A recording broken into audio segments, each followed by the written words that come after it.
आम इंतखाबात अपने मुकर्ररा वक्त ते होंगे। वज़ीर आला हाउस से chief election commissioner Sikandar Sultan Raja ते निगरान वज़ीर आला मोहसिन नकवी दी ज़ेरे सदारत इजलास होया, जिहदे च इलेक्शन कमीशन दे चारों सूबाई मैंबरान ते पंजाब काबीना ने शिरकत की। जबकि इजलास विच आम इंतखाबात लई इलेक्शन कमीशन दे इंतजामात ते पंजाब हुकूमत दी तैयारियां दा जायजा लिता गया। इजलास विच आम इंतखाबात लई सिक्योरिटी इंतजामात ते भी ब्रीफिंग दी गई ते इस दौरान आम इंतखाबात दे पुरअमन, आजादाना ते मुनसिफाना इनेकाद यकीनी बनाने दे अज़म दा इजहार किया गया। आम इंतखाबात दे सिलसिले च निगरान पंजाब हुकूमत इलेक्शन कमीशन दे नाल कोआर्डीनेशन लई फोकल पर्सन मुकर्रर करेगी।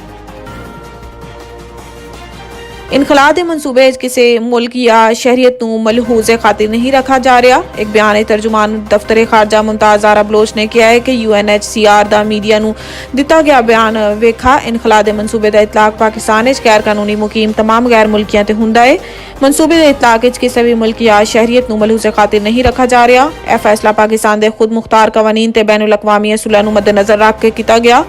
तर्जुमान दफ्तर खारजा ने कहा है कि पाकिस्तान मुकीम तमाम रजिस्टर्ड गैर मुल्की इस दे दायरा कार नहीं आते। हुकूमत पाकिस्तान खराब सूरत हाल तो मुतासिर अफराद की सिक्योरिटी ते तहफ़्फ़ुज़ का अज़म किए हुए है।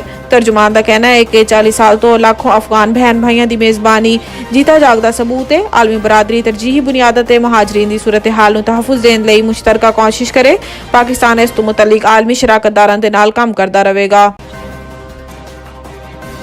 9 मई लांती प्रोग्राम सी जिन्होंने भी किया गलत किया। रावलपिंडी मीडिया नाल गुफ्तगू करते हुए शेख रशीद ने कहा है कि लाल हवेली जाती मलकीयत है, इत्थों मेरे वालदैन ते भाइयों के जनाजे उठे। इन्होंने कहा है कि CPO को पता है कि 17 सितंबर तो 22 अक्तूबर तक मैं इन्हों के कोल सी या इन्हों पता है कि मैं कित्थे सी। शेख रशीद का कहना सी कि 30 किलो वजन कम हो गया है, अज कॉलेज कोट पाया है, दुआ करो मेरी सर्जरी ना होए, अगर सर्जरी होंदी है तो मैनू माफ़ करो। साबिक वजीर ने मजीद किया है कि 5 अक्तूबर के केस गिरफ्तारी मतलूब है, कॉल करो ऐसी वक्त थाने आ जावांगा, मेरी ड्राइवर ते मुलाजमीन को गिरफ्तार ना करो। सानू कदे फौज के खिलाफ गल नहीं, असी कदे फौज के खिलाफ गल नहीं की। 9 मई लांती प्रोग्राम सी जिन्होंने भी किया वो गलत किया। फौजी अफसरान ते जजिस भी काबिल एहतसाब ने। जस्टिस मंसूर दा नैब तरामीम केस इख्तलाफी नोट। सुप्रीम कोर्ट के नैब तरामीम फैसले ते जस्टिस मंसूर अली शाह दा इख्तलाफी नोट 27 सफात ते मुश्तमिल है, जिहदे च इन्होंने लिखा है कि अदलिया कानून साजी दा उदों तक जायजा लै सकती है जदों बुनियादी इंसानी हकूक तो मुतसादिम होन।